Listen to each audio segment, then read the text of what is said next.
Merhaba arkadaşlar, örgü kanalıma hoş geldiniz. Bugün yine size çok güzel bir bebek hırkası anlatımını yapmak istiyorum. Erkek bebeklerimiz için çok güzel modelli ve kolay bir bebek hırkası arkadaşlar bu. Hırkanın örgüsüne yakadan yapacak olduğunuz bebeğin büyüklüğüne göre zincir sayısı yaparak başlıyoruz. Roba örgüsünü trabzan sırası olarak istediğimiz ölçüye kadar tamamlıyoruz. Model yerleştirmesi yaparak gövde örgüsüyle devam ediyoruz. En son olarak da kollarını yapıyoruz. Ben bir de bu şekilde güzel bir yaka çalışması yaptım. Bakın çok güzel oldu bu yaka ile de. Ben bu modeli daha önceden bebek yeleği yapmıştım. Bakın bu şekilde güzel bir bebek yeleği. Bu yeleğin anlatımı da YouTube kanalımda var. Buna takım olarak güzel bir de şapka var bakın arkadaşlar. Güzel bir bebek şapkası. Aynı modelin çalışmış olduğum bebek şapkası. Hırkanın örgüsünde iplik olarak 2 adet iplik kullandım. 100 gramlık bir bebek ipi bu arkadaşlar. Siz de elinizde 2 adet ipliği bulundurun. 320 metrelik 2 adet ipliğe ihtiyacımız var. Tığ olarak da elinizin sıklığına ve kullandığınız ipliğin kalınlığına uygun olarak istediğiniz tığ numarasını kullanabilirsiniz. Ben bugün 3 milimlik tığ kullandım. Zaten kullanmış olduğunuz iplik üzerinde kaç numara tığ kullanmanız gerektiği tavsiye edilmektedir. Etiketin üzerinde yazan tığ numarasını kullanabilirsiniz. Düğme olarak da bakın 4 adet düğme yaptım ben. Siz isterseniz bunu 5 adet düğme yapabilirsiniz. Ölçülerini de söylüyorum. Kol altından genişliğini ölçüyorum. 26 santim. Gövde yüksekliğini ölçüyorum. 20 santim. Omuzdan itibaren bakın tam yüksekliğini ölçüyorum. 32 santim. Kol boyunu da ölçelim. Kol altından itibaren 19 santim. Bu da 1 yaş bebek için güzel bir ölçü oldu arkadaşlar. 6. ayından itibaren çok rahat kullanılabilir güzel bir ölçüde. Siz farklı ölçülerde yapmak istiyorsanız ben sizler için de standart bebek ölçü tablosunu hazırladım. Bu videonun açıklama bölümüne ekliyorum. Siz yapacak olduğunuz bebeğin büyüklüğüne göre o tabloya bakarak istediğiniz gibi yapabilirsiniz. Bu örgülerimizin anlatımı da YouTube kanalımda var arkadaşlar. Bunların olduğu YouTube linklerini de ben bu videonun açıklama bölümüne ekliyorum. Yine aynı şekilde izlemekte olduğunuz bu videonun açıklama bölümünde bulunan linkler üzerine tıklarsanız bunlardan siz de bir takım oluşturabilirsiniz. Hazırsak hep birlikte bu güzel hırkamızın örgüsüne başlayalım. Kanalıma abone değilseniz abone olmayı unutmayın lütfen. Kanalıma abonelik ücretsizdir. Kanalıma abone olup orada bulunan zil şeklinde aktif konuma getirirseniz bundan sonra kanalıma yükleyeceğim videolardan ilk önce sizin haberiniz olacaktır. Hepinize kolay gelsin. İyi izlemeler. Örgümüze roba başlangıcı için zincir çekerek başlıyoruz. İlk ilmeği ben bu şekilde oluşturuyorum. Size nasıl kolay geliyorsa ilk ilmeği o şekilde yapabilirsiniz. Ve zincirlerimi çekmeye başlıyorum.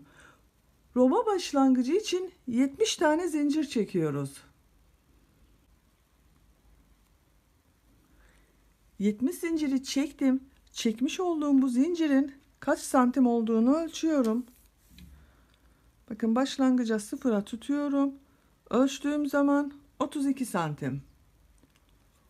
Elimin sıklığına göre 70 zincir çekerek 32 santimlik bir ölçü elde ettim. Bakın bu şekilde başlangıç zincir sayımız bu.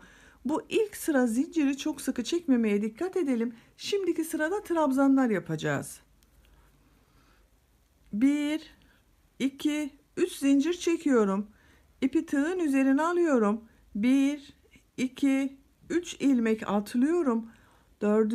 ilmek içerisine trabzan yapıyorum. Bu ilk sırada trabzanlar yapacağız. Trabzanları yaparken ön, kollar ve arka bölümü de ayırmış olacağız arkadaşlar. Ön bölüm için 11 trabzan yapıyoruz. Bu başlangıçta 3 ilmek atladığımızda bir trabzan olacak. Bakın 1, 2, 3, 4, 5, 6, 7, 8, 9,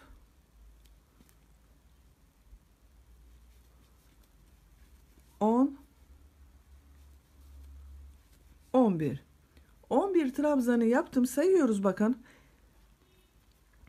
1, 2, 3, 4, 5, 6, 7, 8, 9, 10, 11. Arttırma yeri için bir zincir çekiyorum. İpi tığın üzerine alıyorum. Takip eden ilmek içerisine kol bölümü için ilk trabzanı yapıyorum. Bu şekilde bakın. Kol bölümü için de 14 trabzan yapıyoruz. 1, 2, 3, 4, 5, 6, 7, 8, 9, 10, 11, 12, 13, 14. Kol bölümü içinde 14 trabzanı yaptım. Sayıyorum bakın. Bir zincirden sonra 2, 4, 6, 8, 10, 12, 14.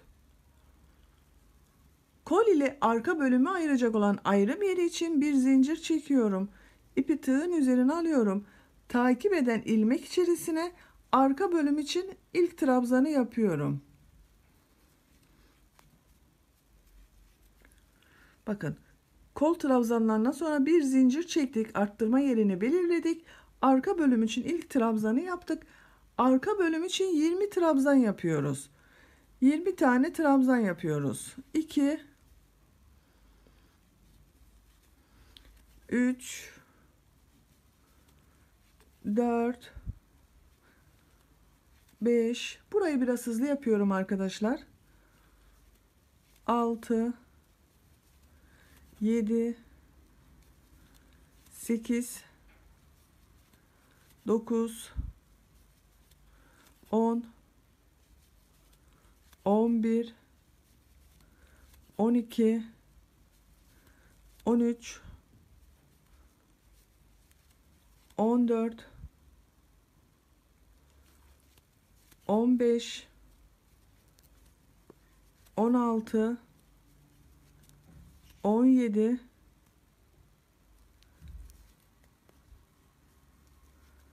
18, 19, 20. Arka bölüm için de 20 trabzanı yaptım. Bakın sayıyorum. 1, 2, 3, 4, 5, 6, 7, 8, 9, 10, 11, 12, 13, 14, 15, 16, 17, 18, 19, 20. Şimdi diğer kol ile arka bölümü ayıran ayrım yeri için bir zincir çekiyorum. İpi tığın üzerine alıyorum. Hemen takip eden ilmek üzerine kol bölümü için ilk trabzanı yapıyorum. Ve diğer kolda yapmış olduğumuz gibi bakın buraya 14 trabzan yapmıştık. Bu kol içinde 14 trabzan yapıyoruz. Bu kol bölümü içinde 14 trabzanı yaptım. Bakın 2, 4, 6, 8, 10, 12, 14. Bir zincir çekiyorum. Kol bölümü ile diğer ön bölüm ayrımı için ipi tığın üzerine alıyorum. Takip eden ilmek içerisine ön bölüm için ilk trabzanı yapıyorum. Bu ön bölümde 11 trabzan yapmıştık. Buraya da 11 trabzan yapıyoruz. 1, 2, 3, 4, 5, 6, 7, 8, 9, 10,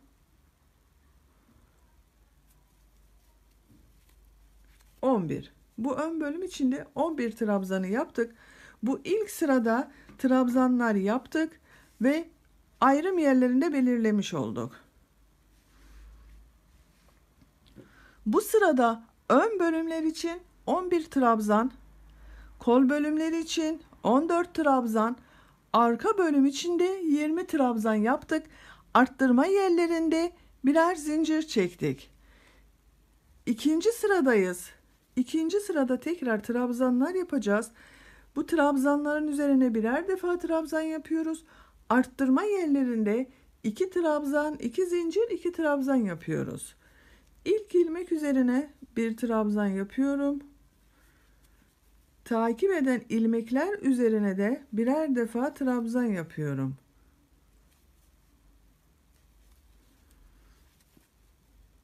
Arttırma yerleri hariç diğer yerlerde her ilmeğe birer defa trabzan yapıyoruz.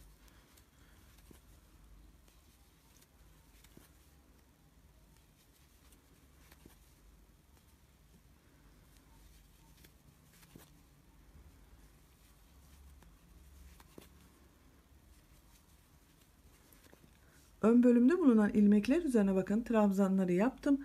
Arttırma yapacağımız yere geldim. Bu bir zincirlik boşluğa ön bölüm için 2 trabzan yapıyorum. 1, 2, 1, 2 zincir çekiyorum. İpi tığın üzerine alıyorum.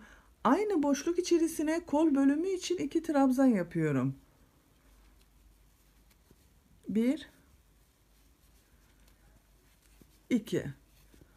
Arttırma yerine ön bölüm için 2 trabzan yaptık. 2 zincir çektik. Kol bölümü için 2 trabzan yaptık. Takip eden ilmekleri birer defa trabzan yapıyorum.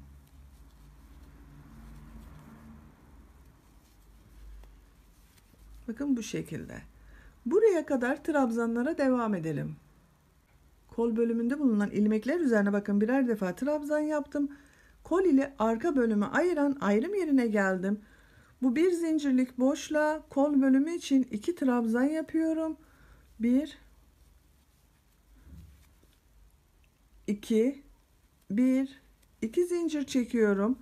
Aynı boşluk içerisine arka bölüm için 2 trabzan yapıyorum. 1, 2.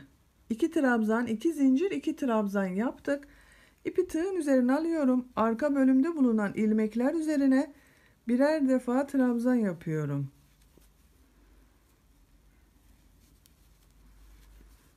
Bakın bu şekilde. Diğer arttırma yaptığımız yere kadar devam edelim. Arka bölüm ile diğer kolu ayıran arttırma yerine kadar trabzanları yaptım. Bu bir zincirlik boşluğa arka bölüm için 2 trabzan yapıyorum. 1, 2, 1, 2 zincir çekiyorum. İpi tığın üzerine alıyorum. Kol bölümü için aynı boşluğa 2 trabzan yapıyorum. 1, 2. 2 trabzan, 2 zincir, 2 trabzanı yaptım. Kol bölümünde bulunan ilmeklere birer defa trabzan yapıyorum.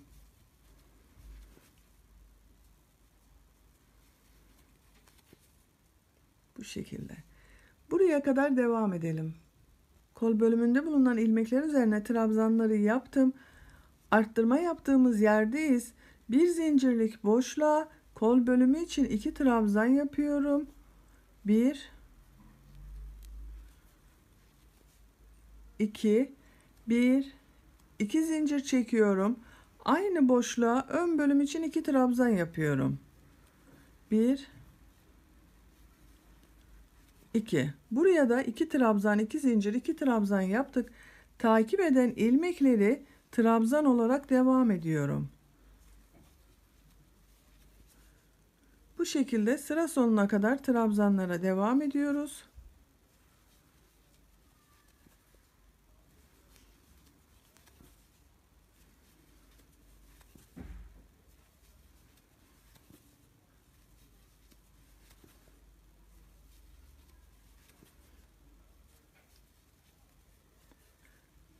Sıra sonuna geldim. Bakın ilk başlangıçta 3 ilmeği atlayarak oluşturduğumuz bir trabzan vardı. Bu son zincirin üzerine tığ takıyorum. Buradan bir trabzan oluşturuyorum. Bakın son trabzanımızı da yaptık. Böylece ikinci sırada arttırmalarımızı da yaptık. Bakın robamız şekilleniyor. Ön bölümler, kol bölümü, arka bölüm. Üçüncü sıradayız. Bir zincir çekiyorum, örgüyü çeviriyorum. Bu sırada arttırmaları bir trabzan, iki zincir, bir trabzan olarak yapacağız. İlk ilmek üzerine trabzan yapıyorum. Takip eden ilmekler üzerine de trabzan yapıyorum. Her ilmeğe birer defa trabzan yapıyorum. Arttırma yerine kadar devam edelim. Ön bölümde bulunan ilmekler üzerine trabzan yaparak bakın arttırma yaptığımız yere geldim. Bu boşluğa ön bölüm için bir trabzan yapıyorum. Bir, iki zincir çekiyorum. Aynı boşluk içerisine kol bölümü için bir trabzan yapıyorum. Bir trabzan, iki zincir, bir trabzan yaptık. Takip eden ilmekleri trabzan olarak devam ediyoruz.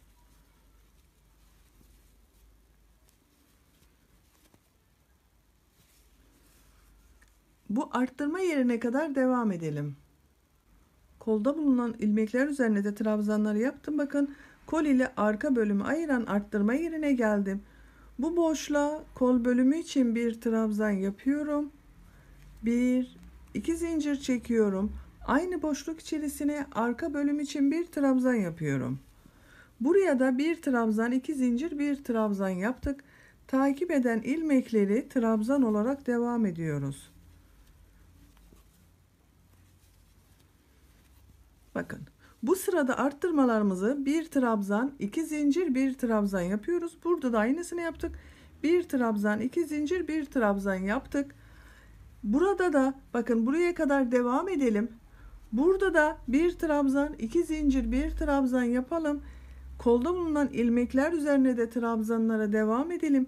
Bu arttırma yerinde de bir trabzan, iki zincir, bir trabzan yapalım. Sıra sonuna kadar devam edelim. Üçüncü sıranın sonunda da arttırmaları tamamladım. Bu sırada arttırmalarımızı bir trabzan, iki zincir, bir trabzan olarak yaptık. Şeklini bir daha görelim. Bakın arkadaşlar. Dördüncü sıradayız. Bir zincir çekiyorum, örgüyü çeviriyorum. Bu ilk ilmek üzerine trabzan yapıyorum. Takip eden ilmekleri de trabzan olarak devam ediyorum. Arttırma yerine kadar trabzanları yapalım. Ön bölümde bulunan ilmekler üzerine trabzanları yaparak arttırma yapacağımız yere geldim. Bu sırada arttırmalarımızı 2 trabzan, 2 zincir, 2 trabzan yapıyoruz. Boşluğa ön bölüm için 2 trabzan yapıyorum. 1 2 1 2 zincir çekiyorum. Aynı boşluğa kol bölümü için 2 trabzan yapıyorum. 1 2 2 trabzan, 2 zincir, 2 trabzan yaptık. Takip eden ilmekleri trabzan olarak devam ediyoruz.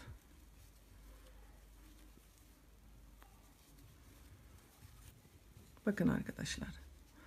Bu sırada arttırmamızı 2 trabzan, 2 zincir, 2 trabzan olarak yaptık. Bir alt sırada 1 trabzan, 2 zincir, 1 trabzan yapmıştık. İlk arttırmamızda 2 trabzan, 2 zincir, 2 trabzan yapmıştık. Arttırmalarımız bu şekilde devam edecek. Bir sırada şimdi yapmış olduğumuz gibi arttırma yerlerinde 2 trabzan, 2 zincir, 2 trabzan yapacağız.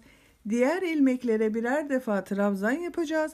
Bir sonraki sırada da bu arttırma yerlerinde 1 trabzan, 2 zincir, 1 trabzan yapacağız. Daha sonraki sırada tekrar 2 trabzan, 2 zincir, 2 trabzan. Roba arttırmamız bu şekilde devam edecek arkadaşlar. Bakın katlayıp da görelim bir de.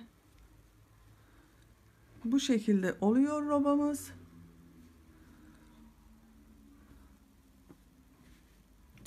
Roba arttırmalarını bir sırada 2 trabzan, 2 zincir, 2 trabzan, Bir sonraki sırada bir trabzan, 2 zincir, bir trabzan yaparak yapacağımız örgünün büyüklüğüne göre tamamlayalım gelelim. Yeni doğan bir bebek için 9 santimlik bir ölçü yeterli. 3-6 aylık bir bebek için de 10 santimlik ölçü yeterli arkadaşlar. 6-12 aylık bebek için de 11-12 santim yapmanız yeterli olacaktır. Bu şekilde roba örgüsünü tamamlayalım gelelim. Robanın örgüsünü her sırada arttırmalar yaparak benim için gerekli olan yüksekliğe kadar ördüm. Kaç sıra ördüğümü sayıyorum. 1, 2, 3, 4, 5, 6, 7, 8, 9, 10. 10 sıra trabzan sırası elde ettim. Bunun kaç santim olduğunu da ölçüyorum.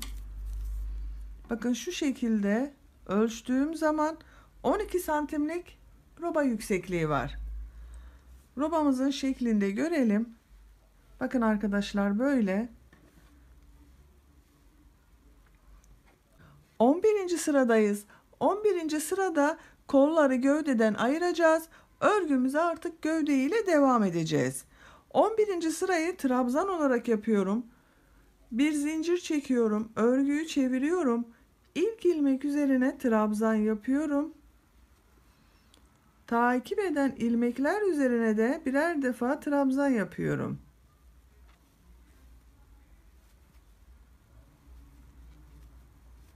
Bakın bu şekilde. Trabzanlar yaparak bu ayrım yerine kadar devam edelim. Ön bölümde bulunan ilmekler üzerine trabzanlar yaparak bakın kol altını yapacağımız arttırma yerine geldim. Bu arttırma yerine ön bölüm için 2 trabzan yapıyorum.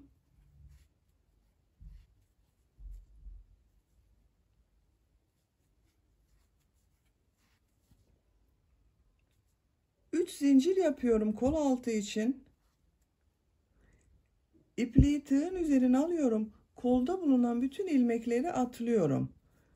Kol ile arka bölümü ayıran bu arttırma yaptığımız yere arka bölüm için 2 trabzan yapıyorum. 1 2. Bakın kol altında 3 zincirden oluşan bir boşluk oluştu. Şu şekilde görünüyor arkadaşlar. Ön ile arka bölümü bağlantı yaptık. Arka bölümde bulunan ilmekler üzerine trabzanlar yaparak devam ediyorum.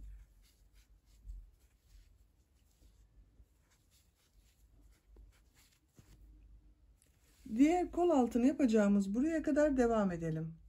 Diğer kol altından sonra arka bölümde bulunan ilmekler üzerine de trabzanları yaptım. Diğer kol altını yapmak üzere bakın arttırma yaptığımız yere geldim. Bu arttırma zincirinin üzerine arka bölüm için 2 trabzan yapıyorum.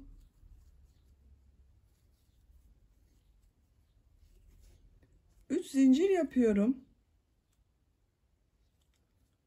Bu zincirleri çok sıkı yapmayalım arkadaşlar. Bir sonraki sırada bunların üzerine sık iğneler yapacağız.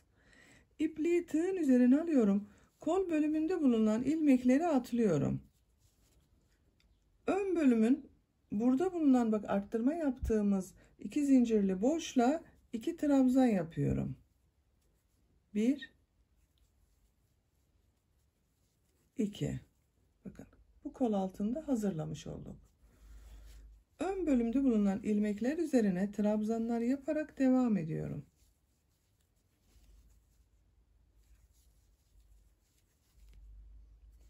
Sıra sonuna kadar devam edelim. Ön bölümde bulunan ilmekler üzerine bakın trabzanları yaparak sıra sonuna geldim. Robamızın şeklinde bir görelim arkadaşlar. Bakın bu şekilde. Ön ve arka bölümü birleştirdik. Kolları burada bırakıyoruz artık. Örgümüze gövde ile devam edeceğiz. Modelli bölüme geçeceğiz. Modelli bölümü düz taraftan yerleştirmek istiyorum. Şu anda örgünün ters tarafındayım. Bakın. Onun için buraya bir sıra sık iğne yapıyorum. Bir zincir çekiyorum.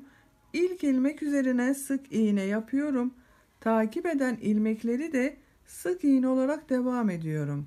Her ilmeğe birer defa sık iğne yapıyorum. Bu şekilde sık iğneler yaparak Sıra sonuna kadar devam edelim. Bu kol altında 3'er tane zincir çekmiştik. Onların üzerine de sık iğneler yapacağız. Sıra sonuna kadar sık iğneleri tamamlayalım gelelim. Bu sırayı sık iğneler yaparak bakın sıra sonuna kadar tamamladım. Kol altında çekmiş olduğumuz üst zincirin üzerine de birer tane sık iğne yaptım. Model sırasındayız. Bakın şeklini bir daha görelim. Düz tarafta model sırasındayız.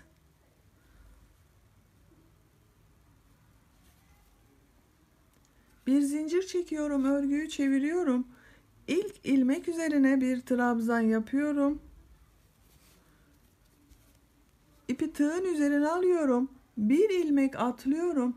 İkinci ilmeğe bir trabzan yapıyorum. Bakın bu ilmeği atladık, boş bıraktık. İpi tığın üzerine alıyorum. Takip eden ilmeğe de bir trabzan yapıyorum. Yan yana iki trabzanı yaptık. İpi tığın üzerine alıyorum. Bu atlamış olduğum ilmeğe dönerek bunun üzerine bir trabzan yapıyorum. Bu trabzanı çok sıkı yapmayalım arkadaşlar. Biraz ipi gevşek bırakalım. Rahat olsun ipimiz. İpi tığın üzerine alıyorum. Bir ilmek atlıyorum. İkinci ilmeğe trabzan yapıyorum.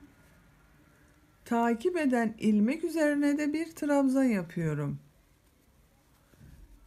Yan yana iki trabzanı yaptık. İpi tığın üzerine alıyorum. Atlamış olduğum bu ilmeğe dönerek trabzan yapıyorum. Bakın bu şekilde çapraz olan bir görüntü elde ediyoruz.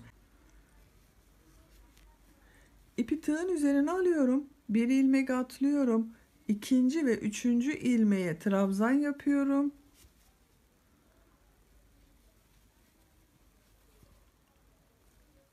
Tekrar ipi tığın üzerine alıyorum. Bu atlamış olduğum bakın boş bıraktığım ilmeğe dönerek trabzan yapıyorum. İpi tığın üzerine alıyorum. Bir atlıyorum. İkinci ve üçüncü ilmeğe trabzan yapıyorum.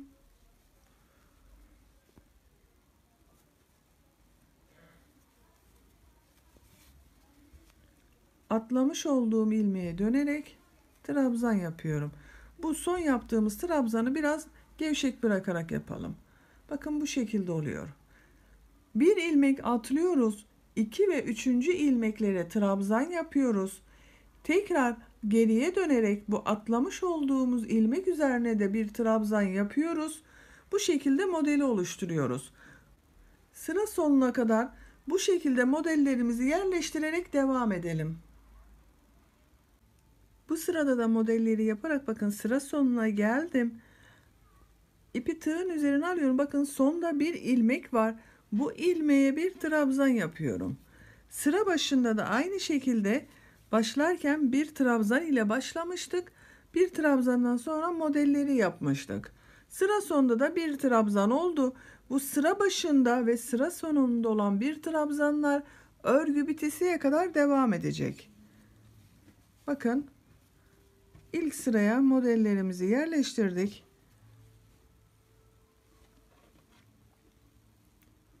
Bu şekilde arkadaşlar. Bir zincir çekiyorum. Şimdiki sırada bir sıra sık iğne yapacağız. İlk ilmek üzerine bir sık iğne yapıyorum. Takip eden ilmekleri de sık iğne olarak devam ediyorum. Her ilmeğin üzerine birer defa sık iğne yapıyoruz. Bu şekilde. Sık iğneler yaparak sıra sonuna kadar devam edelim. Model sırasının üzerinden bir sıra sık iğne yaptım. Bakın sıra sonuna kadar tamamladım.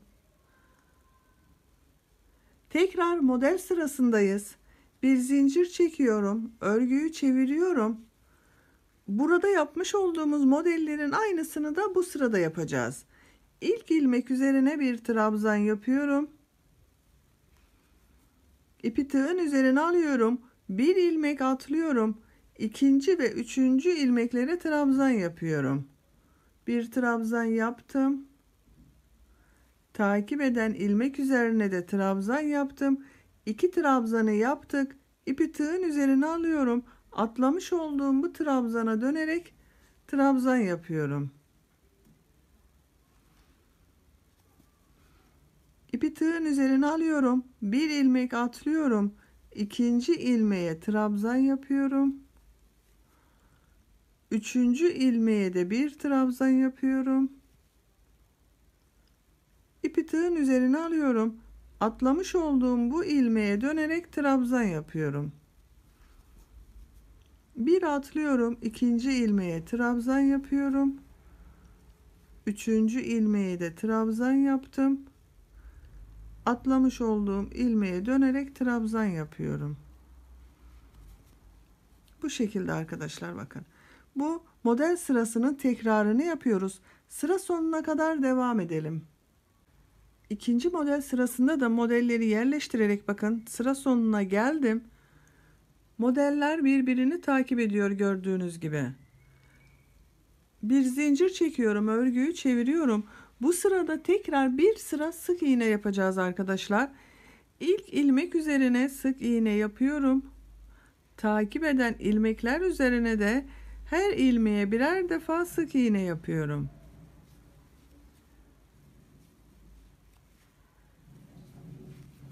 Bakın bu şekilde. Örgümüz bu şekilde devam edecek arkadaşlar. Şeklini de bir görelim. Bakın çok güzel oldu. Çok güzel oluyor. Örgümüzü bu iki sıranın tekrarıyla devam ettireceğiz. Bir sırada şu anda yapmış olduğumuz gibi sık iğne yapacağız. Sık iğnenin üzerine bir sonraki sırada modellerimizi yaparak devam edeceğiz. Bu iki sıranın tekrarıyla örgünün yüksekliğini yapacağımız bebeğin büyüklüğüne göre tamamlayalım gelelim. Gövdenin örgüsünü benim için gerekli yüksekliğe kadar ördüm. Kaç sıra model yaptığımı sayıyorum. 1, 2, 3, 4, 5, 6, 7, 8, 9, 10, 11 sıra modelde benim için gerekli yüksekliği elde ettim. Şimdi ön patlarını yapacağız. Ön patları sık iğne şeklinde yapıyoruz. Bakın en son modeli yaptım. Sık iğneyi yapmadım. Örgünün düz tarafındayım şu anda. Bir zincir çekiyorum. İlk ilmek üzerine sık iğne yapıyorum. Bakın burada trabzan var. Bu trabzana 2 sık iğne yapıyorum. 1 2. Burada bakın bir sık iğne var. Sık iğnenin olduğu yere bir sık iğne yaptım. Trabzan boşluğuna 2 sık iğne yapıyorum. Bu sıralarda sık iğne yaptıklarımıza birer tane sık iğne yapıyorum. Trabzan olan sıraya 2'şer tane sık iğne yapıyorum. Bakın böyle. Sonuna kadar devam edelim. Bu yakanın başlangıcına kadar sık iğneleri yapmaya devam edelim. Ön patta sık iğneler yaparak yaka başlangıcına geldim. Bakın. Bir zincir çekiyorum, örgüyü çeviriyorum. Bu sırada düğme delikleri oluşturacağız arkadaşlar. Bu ön patta ilk ilmek üzerine bir sık iğne yapıyorum. İlk düğme deliğini buraya yapıyorum. 1 2 zincir çekiyorum. 1 2 ilmek atlıyorum. Üçüncü ilmeğe sık iğne yapıyorum. Bakın burada bir düğme deliği oluşturduk. Diğer düğme deliğine kadar sık iğne olarak devam ediyorum. Bu yapmış olduğumuz sık iğnelerde sayalım. Bakın 1 yaptım. 2 3 4 5 6 7 8 9 10 11 12. Bakın düğme deliğinden sonra 12 sık iğne yaptım. Buraya ikinci düğme deliğini oluşturacağız. 1 2 zincir çekiyorum. 1 2 ilmek atlıyorum. Üçüncü ilmek içerisine sık iğne yapıyorum.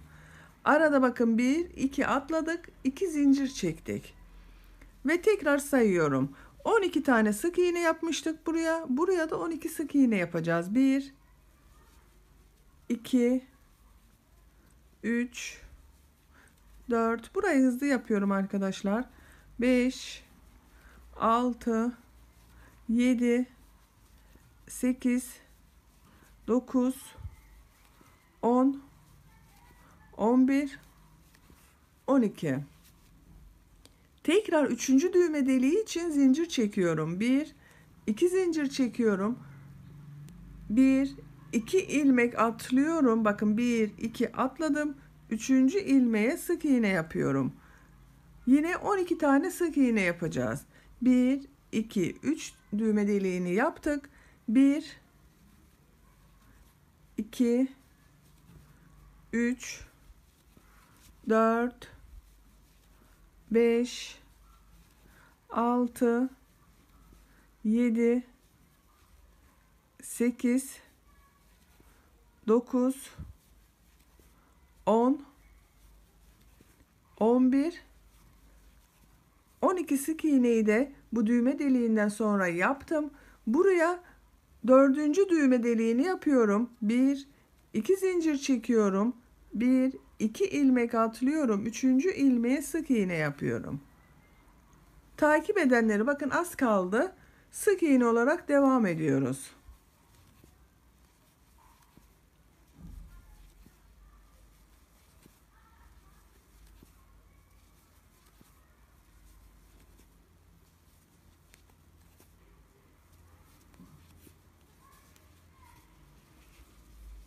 Ön patta ikinci sırada sık iğneler yaptık. Sık iğneleri yaparken düğme deliklerini de oluşturduk. Bakın bir düğme deliğini buraya yaptım. 1, 2, 3, 4. Tamamını düğme delikli yaptık biz. Üçüncü sıradayım. Üçüncü sırada bir zincir çekiyorum. Örgüyü çeviriyorum. İlk ilmek üzerine kısa trabzan yapıyorum. Bakın kısa trabzanı şu şekilde yapıyorum. İpi tığın üzerine alıyorum. İlmeğe tığ takıyorum. İpi alıp trabzan yapıyor gibi çektim. Bir defa da çıkarıyorum bakın. İp doluyorum. Trabzan yapıyor gibi alıyorum. İlmeği bir defa da çekiyorum. 2 defa da çıkarmıyoruz. Kısa trabzan yapıyoruz bu şekilde.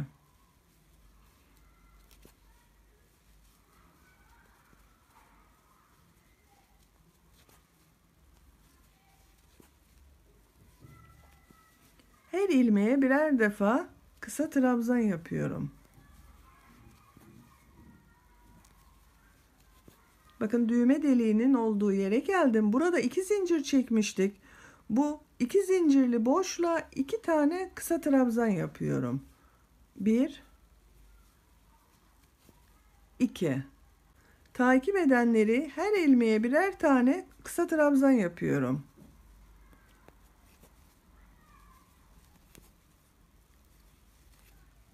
Bu şekilde bakın. Düğme deliğinin üzerine de 2 tane kısa trabzan yaptık. Bu sırada bu sık iğnelerin üzerine birer tane kısa trabzan yapalım.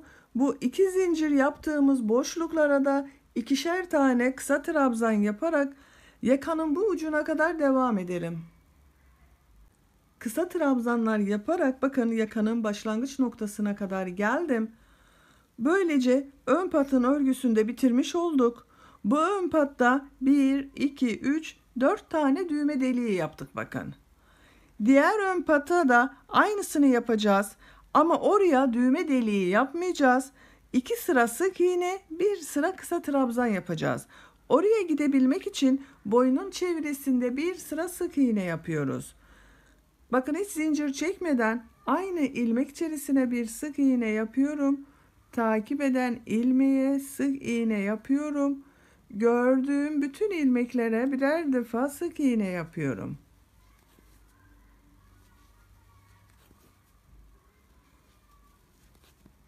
Bu şekilde. Boynun çevresinde sık iğneler yaparak devam edelim. Burada ön patada 2 sıra sık iğne, Bir sıra kısa trabzan yapalım. Buraya kadar devam edelim. Diğer ön patın örgüsünü de tamamladım arkadaşlar. Boynun çevresinde bir sıra sık iğne yaparak ön pata geldim. Ön patta 2 sıra sık iğne, bir sırada son sırada kısa trabzanlar yaptım.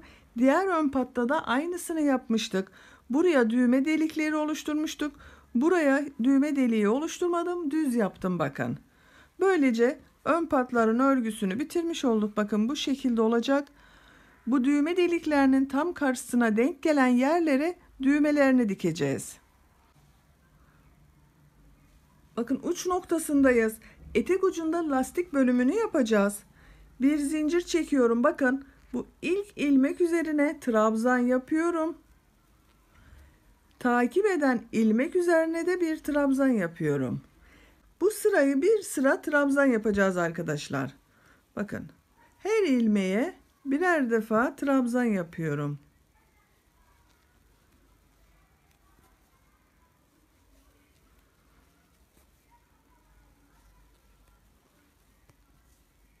Bu şekilde.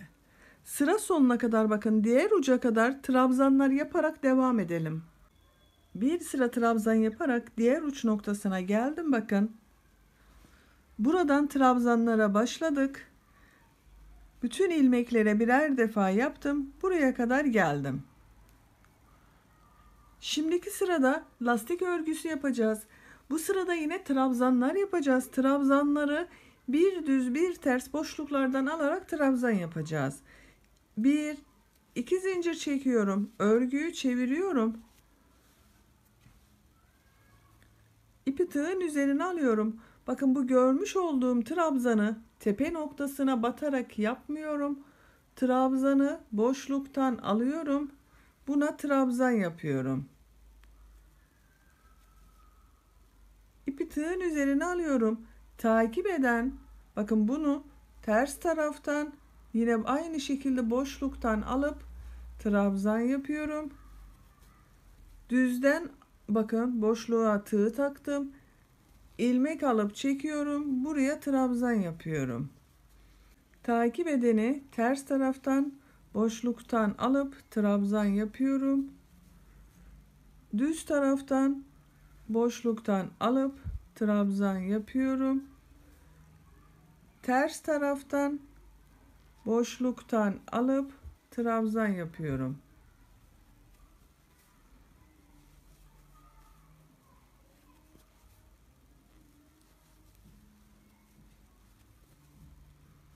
Bakın böyle lastik örgüsü elde ediyoruz.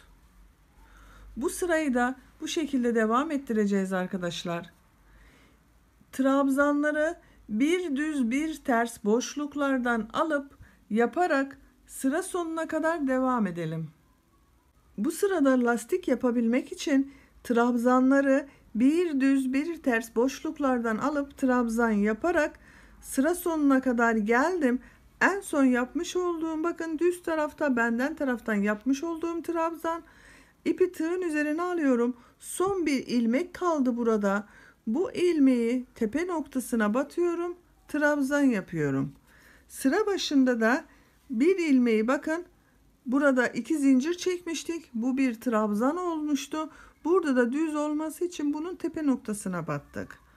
1 2 zincir çekiyorum. Örgüyü çeviriyorum. Bakın lastik örgümüzde belli olmaya başladı. Bu sırada trabzanları nasıl görüyorsak o şekilde boşluklardan alarak trabzan yapacağız. İpi tığın üzerine alıyorum. Bakın ilk trabzan ters taraftan görünüyor. Ters taraftan boşluktan alıp trabzan yapıyorum. Takip eden düz tarafta görünüyor. Benden taraftan boşluktan alıp trabzan yapıyorum. İpi tığın üzerine alıyorum. Diğeri ters tarafta görünüyor. Ters taraftan boşluktan alıp trabzan yapıyorum. İpi tığın üzerine alıyorum. Düz tarafta görünüyor. Bakın düz taraftan boşluktan alıp trabzan yapıyorum. Nasıl görüyorsak o şekilde boşluklardan alarak trabzan yapıyoruz bu sırada.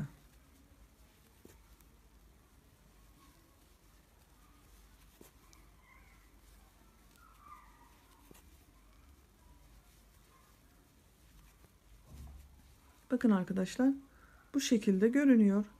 Sıra sonuna kadar trabzanları nasıl görüyorsak düzde gördüklerimizi düz taraftan boşluktan alacağız.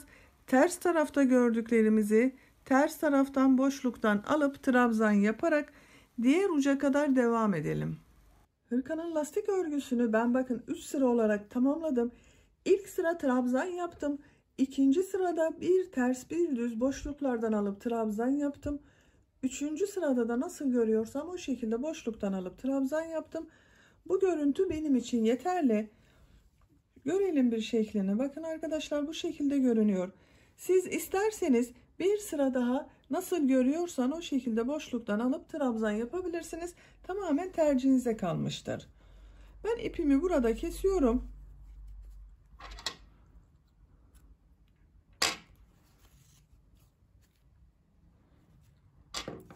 Bakın böylece gövde örgüsünü bitirmiş olduk. Kollara geldik arkadaşlar. Bakın ben kolun birisini hazırladım. Bu kolu da sizinle birlikte yapmak istiyorum.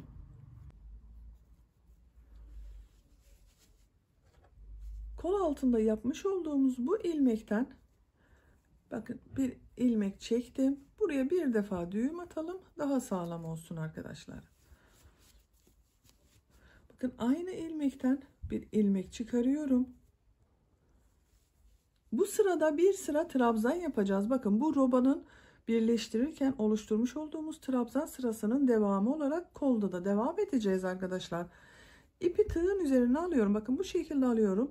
Bu ipi de trabzanların arasında tutacağız. Bu bakın arttırma yaptığımız zincirli boşluğa bakın arka bölümde 2 trabzan yapmışım. Kol bölümünde de 2 trabzan yapıyorum. 1 2 İpi tığın üzerine alıyorum. Trabzanların üzerine trabzan olarak devam ediyorum. Bakın ipi de içeride tutuyorum gördüğünüz gibi.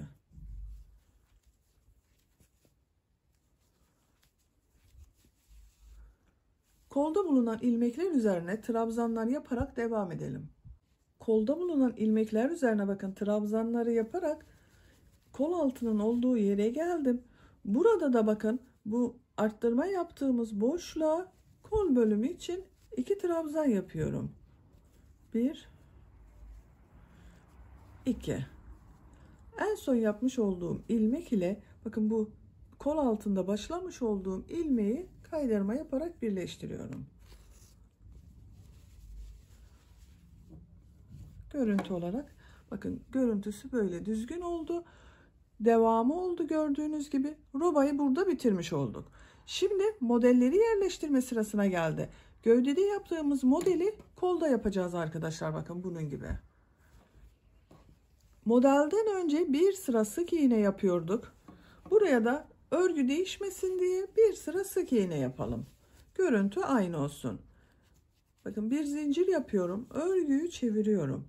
İlk ilmek üzerine sık iğne yapıyorum. Diğer ilmeklere de sık iğne olarak devam ediyorum. Sıra sonuna kadar sık iğneler yaparak devam edelim. Trabzanlar üzerine sık iğneler yaparak kol altının olduğu yere geldim. En son ilmeğe sık iğne yaptık. Model yerleştirmede bakın bu modellerimiz gövde bölümünde yapmış olduğumuz modeller için 3 ilmek gerekiyordu. Kolda da eşit olması gerekiyor arkadaşlar. Bir sırada ilmek sayısını ayarlamamız gerekiyor.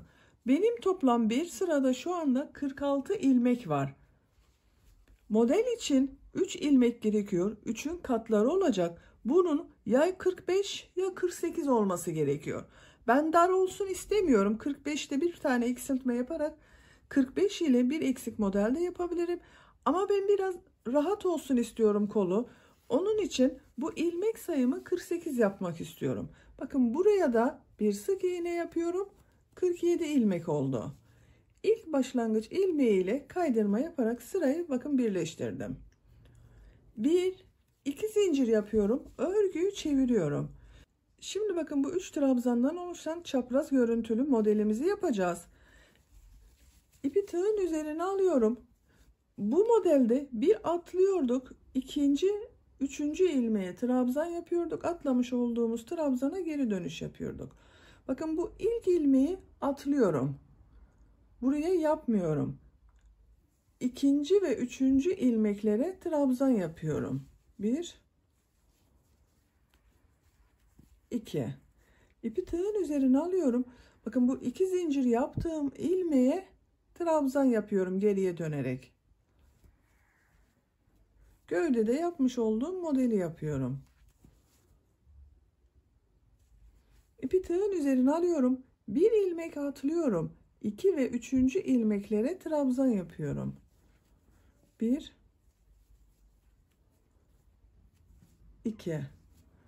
İpi tığın üzerine alıyorum. Atlamış olduğum bakın bu boş olan ilmeğe dönüyorum. Bir trabzan yapıyorum. Çok sıkı yapmayalım bu son trabzan arkadaşlar. Çarpı yaptığımız trabzanı çok sıkı yapmayalım. İpi tığın üzerine alıyorum. Bir ilmek atlıyorum. İkinci ve üçüncü ilmeğe trabzan yapıyorum. Atlamış olduğum ilmeğe dönerek trabzan yapıyorum. Uzatıyorum bakın. Trabzanı uzatıyorum. Gövdede yaptığımız modelin aynısını kolda uyguluyoruz. Sıra sonuna kadar devam edelim. Bu sırada modellerimizi yaparak bakın sıranın sonuna geldim. Sıra sonunda bakın 1 2 ilmek kaldı. Bir de burası var 3. Bir ilmeği atlıyorum. Bu ilmeğe trabzan yapıyorum. Bakın burada bulunan bu ilmeğe de bir trabzan yapıyorum. Böylece 2 tane ilmek arttırmış olduk. Toplam ilmek sayımızda 48 oldu bu sırada. İpi tığın üzerine alıyorum. Atladığım ilmeğe dönerek trabzan yapıyorum. Bakın uzatıyorum. İlk başlangıçta yapmış olduğum bakın bu ilmek üzerine tığ takıyorum. Kaydırma yaparak sırayı birleştiriyorum. Yuvarlak yapıyoruz bakın kolu arkadaşlar. Gövde gibi geriye dönmüyoruz. Ama yine geriye döneceğiz. Model farkı olmasın diye bakın burada sık iğneyi ters taraftan yapmıştım. Buradan da ters taraftan yapıyorum bakın. Bir zincir yapıyorum. Örgüyü çeviriyorum. İlk ilmek üzerine sık iğne yapıyorum. Diğer ilmekleri de sık iğne olarak devam ediyorum.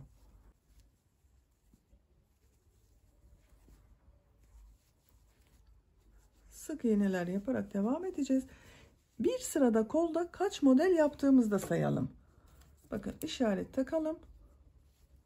Bu ilk modelimize bakın buraya işaret takıyorum. İşaretle birlikte 2, 4, 6, 8, 10, 12, 14, 16 model oldu bir sırada arkadaşlar. 48 ilmekten 16 model elde ettik. Sıra sonuna kadar sık iğneler yaparak devam edelim. Bu sırada sık iğneler yaparak bakın başlangıç noktasına geldim. En son ilmek ile ilk ilmeği kaydırma yaparak birleştiriyorum.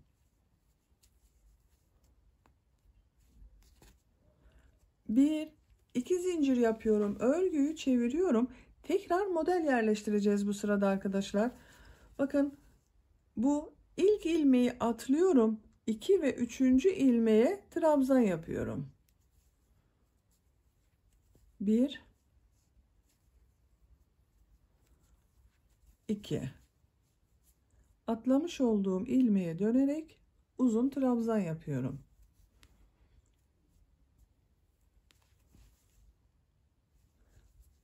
Bir ilmek atlıyorum. İkinci ilmeğe trabzan yapıyorum. Üçüncü ilmeğe trabzan yapıyorum. Geriye dönüyorum. Atlamış olduğum ilmeğe trabzan yapıyorum. Bakın bu sık iğneden sonra model sırasına geri dönüşlerde modelin kaymamasına dikkat edelim arkadaşlar. Burada yapmış olduğumuz bakın bu 3 trabzanın üzerine ikinci sıra modelleri yerleştiriyoruz. Denk gelmesine dikkat edelim. Bir kaydırıp veya bir önce yaparsanız modelin şekli bozulur. Modellerimizi yaparak sıra sonuna kadar devam edelim. Bu sırada da en son modeli bakın yaptım. İlk yaptığım bakın burada bulunan bu ilk ilmek var. Bununla kaydırma yaparak birleştiriyorum. Tığın üzerinde bulunan ilmekten de çektim, birleştirdim. Bir zincir yapıyorum, örgüyü çeviriyorum. Bu sıra tekrar sık iğne sırası. İlk ilmeğe sık iğne yapıyorum. Diğer ilmeklere de sık iğne yapıyorum. Artık örgümüz böyle devam edecek arkadaşlar. Kolun örgüsünü bu 16 model ile devam edeceğiz. Ben bu kolu 2, 4, 6, 8, 10, 11 model olarak yaptım. Kol ucuna bu şekilde bir bakın lastik örgüsü bileklik yaptım. Bu kolu da aynı şekilde 11 sıra model sırası olarak yapalım. Daha sonra bu bileklik bölümünü sizinle birlikte yaparız. Kolun örgüsünü tamamlayarak gelelim. Bazı arkadaşlar soruyor. Bir kolu gösterdiniz, diğer kolu göstermediniz, orada takıldık diyorlar. Bu kolu nasıl başladıysak ve ne yaptıysak diğer kolda da aynısını yapıyoruz arkadaşlar. Hiç fark eden bir şey yok. Bununla aynı şekilde kol altından ilmeğe başlıyoruz. Burada yaptığımız gibi. Farklı bir şey olsa ben size gösteririm zaten. Kolun örgüsünü tamamlayarak gelelim. Kolun örgüsünü modelli olarak ben tamamladım. Kaç sıra model yaptığımı sayıyorum. 1, 2, 3, 4, 5, 6, 7, 8, 9, 10, 11 sıra model yaptım. Gövdenin örgüsünde de 2, 4, 6, 8, 10, 11 sıra model yapmıştım bakın. Kolun örgüsünde 11 sıra yaptım. Siz kısa olsun istiyorsanız bunu 10 sırada da bırakabilirsiniz. Şimdi kol ucuna bu bileklik bölümünü yapacağız. Bu bileklik bölümünün biraz sıkıca kavramasını istiyorum. Bu sık iğne sırasındayım. Bakın modelden sonra yaptığım sık iğne sırasındayım. Bu sırada kesmeler yapacağız arkadaşlar. Sık iğne kesmesi yapacağız. Bakın bir zincir yapıyorum. Örgüyü çeviriyorum. Bu ilk ilmeğe sık iğne yapıyorum. İkinci ve üçüncü ilmeği kesmeler yaparak tek ilmek şekline dönüştüreceğiz. Bakın ilk ilmeğe tığ takıyorum. İp aldım. Çektim. Bekletiyorum. Diğer ilmeğe tığ taktım. İlmek aldım. Bekletiyorum. Tığın üzerinde 3 ilmek var. İlmek alıyorum. Üçünü içerisinden bir defa da çekiyorum. Burada bakın sık iğne kesmesi yaptım. 2 ilmeği tek ilmek şekline dönüştürdüm. Diğer ilmeğe tek ilmek yapıyorum. Bir ilmeği sık iğne yapacağız. İkinci ve üçüncü ilmekleri kesme yapacağız bakın. Bir sık iğne bir kesme yapıyoruz.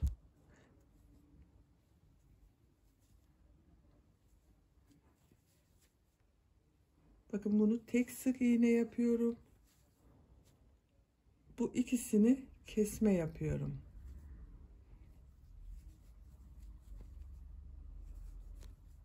Tek sık iğne yapıyorum. Kesme yapıyorum bakın bunu.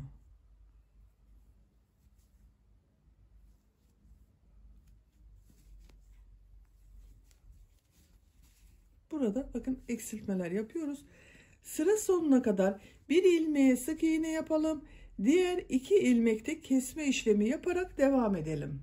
Bu sırada bir sık iğne, bir sık iğne kesmesi, bir sık iğne, bir sık iğne kesmesi yaptım. Sıra sonuna kadar geldim. En son ilmek ile bakın bu ilk yaptığım ilmeği tığ takıyorum. Kaydırma yaparak sırayı birleştiriyorum.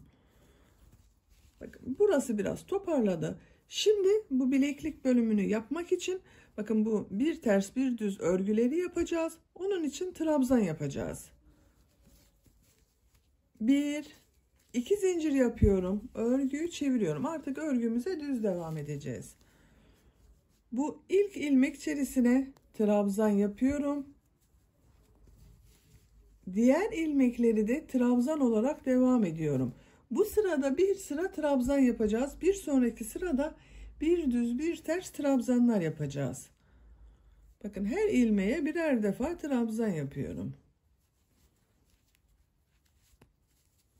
Sıra sonuna kadar devam edelim. Bir sıra trabzanlar yaparak sıranın sonuna geldim. Görüntü olarak bakın böyle görünüyor. En son ilmek ile ilk ilmeği birleştiriyorum. Bakın kaydırma yaparak ilmek kaydırması yapıyorum. Birleştirdim. Şimdi bir ters bir düz örgü yapacağız. Bakın bu görüntüyü elde edebilmek için trabzanları boşluktan alarak trabzan yapacağız. Aynı bu etek ucunda uyguladığımız tekniği yapıyoruz. 1 2 zincir yapıyorum. İpi tığın üzerine alıyorum. Bu ilk gördüğüm trabzanı bakın tığı boşluğa takıyorum. Boşluktan alıp trabzan yapıyorum. Diğer trabzanı ters taraftan boşluktan alıp trabzan yapıyorum. Düz taraftan boşluktan alıp trabzan yapıyorum. Ters taraftan boşluktan alıp trabzan yapıyorum.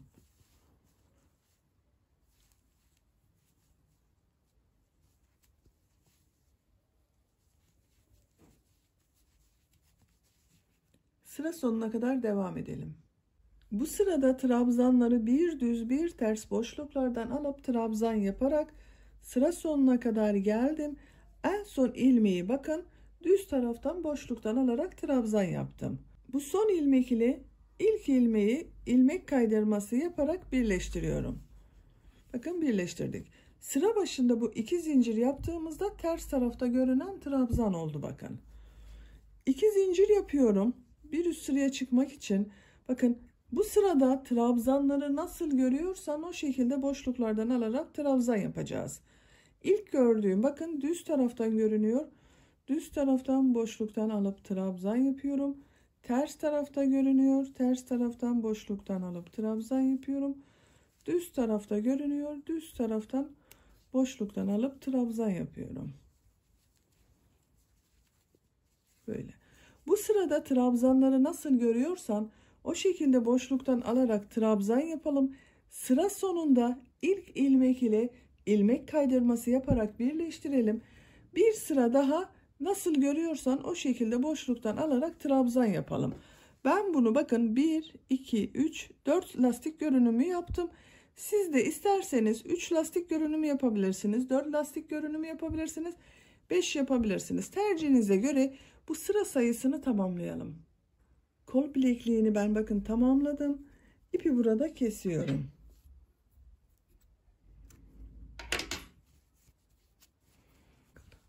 Kol ucu böyle oldu. Kaç sıra olduğunu sayıyorum. Bakın ilk sıra trabzan yaptım. İkinci sırada bir düz bir ters boşluklardan alarak trabzan yaptım. 3 ve 4. sıralarda da nasıl görüyorsam o şekilde boşluklardan alarak trabzan yaptım. Böylece kolun örgüsünü bitirmiş olduk. Gövdenin örgüsünü de bitirdik. Hırkamız bu şekilde kullanıma hazır. İsteyen arkadaşlar böyle kullanabilirsiniz. Ben görün diye bakın karşı patlara düğmelerini de diktim.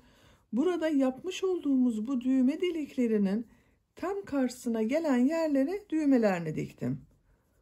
Şöyle takalım.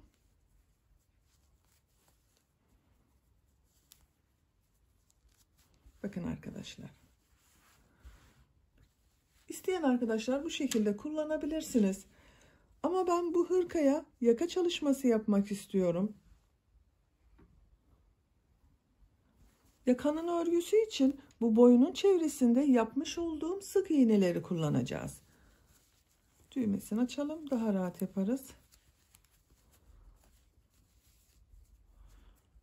Burada bakın bu ön pattan sonra bulunan bu ilk ilmek var. Bu ilmeği burada bakın 2 ilmek görünüyor. Bir ilmekte 2 kulakçık görünüyor. Bunu dış kulakçıklardan alarak trabzan yapacağız. Çeviriyorum örgümü. Bakın bu ön patta 1, 2, 3 ilmeği atlıyorum. Bu 4. ilmeği dış kulakçıktan alarak yakaladım. Buraya ipimi bağlıyorum. Bu bakın ip bağladığım ilmekten bir ilmek çıkarıyorum. İlk ilmeğimizi buraya yaptım. Buraya bir trabzan yapıyorum. Aynı ilmek içerisine ilk trabzanı yaptım. Bu sırada her ilmeğe birer defa trabzan yapacağız. Sadece bakın bu roba arttırmaları yaptığımız ilmeklere 2'şer defa trabzan yapacağız. İpi tığın üzerine alıyorum. Diğer ilmeği bakın bu şekilde almıyorum. Dış kulakçıktan bakın burada 1, 2 kulakçık görünüyor. Dış kulakçıktan alıyorum. Trabzan yapıyorum. Dış kulakçıktan alıyorum. Trabzan yapıyorum. Böyle yapmıyorum bakın. Burada bulunan bu dış ilmekten alıyorum. Trabzan yapıyorum.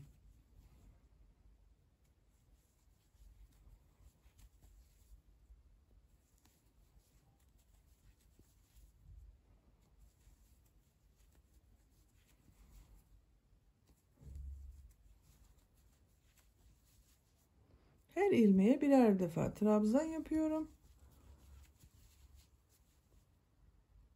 Bakın arttırma yaptığımız yerdeyiz. Roba ayrımlarını yaparken burada arttırma yerimiz var. Bu ilmekteyim. Bu ilmeğe 2 trabzan yapıyorum. Bir trabzan yaptım. Aynı ilmeğe bir trabzan daha yapıyorum. Burada bakın bir arttırma yaptım. Diğer ilmekleri birer defa trabzan yapıyorum.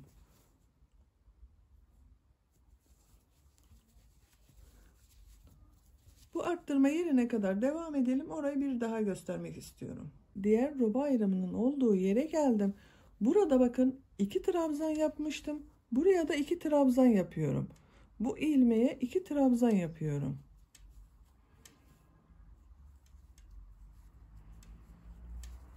Diğer ilmekleri birer defa trabzan yapıyorum. Dış ilmeklerden alarak yapıyorum ama. Bakın. Şimdi bazı arkadaşlar soracaktır. Neden bu şekilde almadık da dış ilmekten alarak trabzan yaptık diye. Bakın şöyle göstereyim size. Dış ilmekten aldığımız için yaka bakın yatık görünüyor. Düz almış olsaydık, bu iki ilmeği birlikte almış olsaydık böyle bakın yatık görünmeyecekti. Yakanın görüntüsü böyle daha düzgün duruyor. Bu şekilde her ilmeğe birer defa trabzan yapalım. Bu arttırma yerinde, bu arttırma yerinde ikişer defa trabzan yapalım. Sıra sonunda bakın bu ön patta 3 ilmek kalasıya kadar devam edelim. Yakanın örgüsünde dış ilmeklerden alarak trabzan yaptım. Sıra sonuna kadar tamamladım. Bu bakın roba bölümünde arttırma yaptığımız yerlerde birer defa arttırma yaptım. Bakın buralara ikişer defa trabzan yaptım. 4 yerde bir trabzan arttırması yaptım. Toplam 4 trabzan fazla yaptı. Sıra sonundayım. Sıra sonunda 1, 2, 3 ilmeği boş bıraktım. Bir zincir yapıyorum. Bir üst sıraya çıkmak için örgüyü çeviriyorum. Trabzan sırası yapacağız yine. Her ilmeğe birer defa trabzan yapıyorum. İlk ilmek üzerine bir trabzan yapıyorum. Diğer ilmekler üzerine de birer defa trabzan yapıyorum.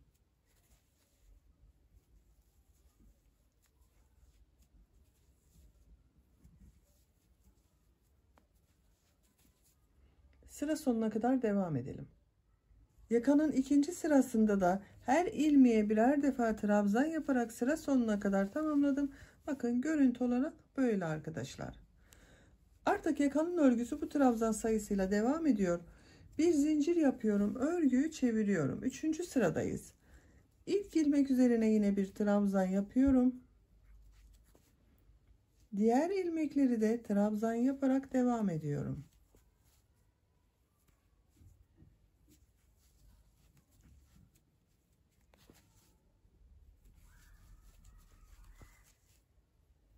Trabzan sırası yapıyoruz yine.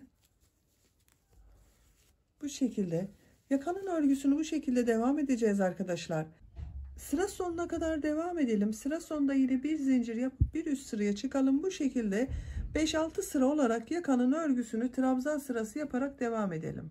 Hırkanın yaka örgüsünü 6 sıra trabzan sırası olarak tamamladım. Sayıyorum bakın 1, 2, 3, 4, 5, 6. 6. sıranın sonunda benim için gerekli yüksekliği elde ettim. Bakın görüntü olarak böyle. Santimetre olarak da ölçelim. Sizin elinizin sıklığına göre bir sıra fazla yapmanız gerekebilir arkadaşlar. Ölçtüğüm zaman 6 santim yakanın genişliği var bakın. İpliği burada kesiyorum.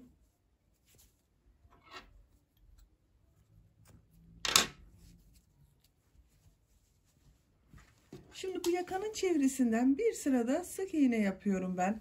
Görüntü olarak daha düzgün görünsün diye.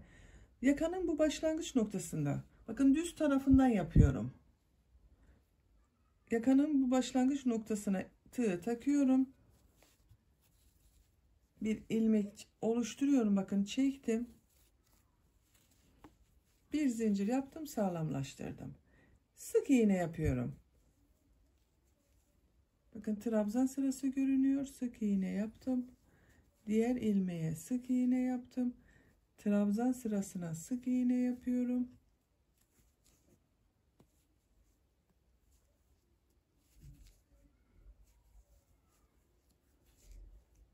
Bakın sık iğne olarak yapıyoruz.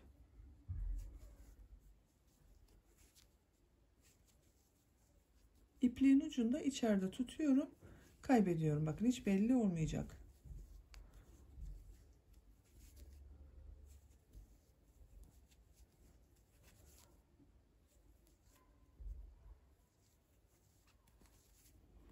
Köşeye geldik. Köşeyi de göstermek istedim size arkadaşlar. Bakın burada bu köşede bulunan ilmek üzerine bir sık iğne yapıyorum. Aynı ilmeğe bir sık iğne daha yapıyorum. Yuvarlak bir görüntü elde ediyoruz. Diğer ilmeklere birer defa sık iğne yapıyorum. Yakanın ipini kestiğimiz ipliği de burada içeride tutuyorum. Arada kalıyor, görünmüyor bakın. Şu şekilde. Bakın köşesi de güzel oldu. Daha düzgün görünüyor böyle. Bu şekilde sık iğneler yaparak bu yakanın diğer ucuna kadar devam edelim. Yakanın çevresinden bir sıra sık iğne yaparak bakın diğer uç noktasına kadar tamamladım. En son sık iğneyi yaptım. İpliği burada kesiyorum. Bakın bu tarafını da bitirdim. İpliği de bu bakın burada bulunan bu ilmeğe tığ takıyorum. İçerisinden aldım, çektim. Görüntü olarak bakın birbirini takip ediyor göründü burası. Örgünün ters tarafından ipliğin ucunu kaybediyorum. Şu şekilde bir takalım.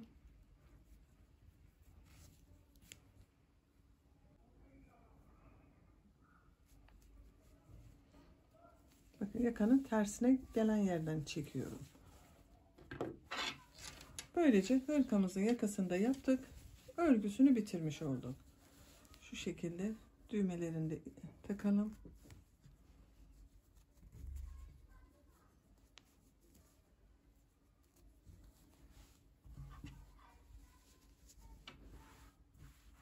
Bakın arkadaşlar yakası çok güzel oldu.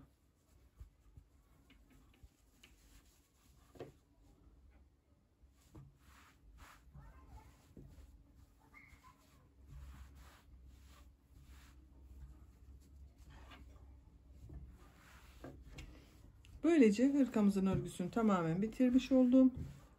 Size bitmiş olarak ölçülerini veriyorum. Kol altından genişliğini ölçüyorum. 26 santim. Yüksekliğini ölçüyorum. Kol altından yükseklik 20 santim. Omuzdan itibaren tam yükseklik 32 santim. Kol boyunu ölçüyorum. 19 santim.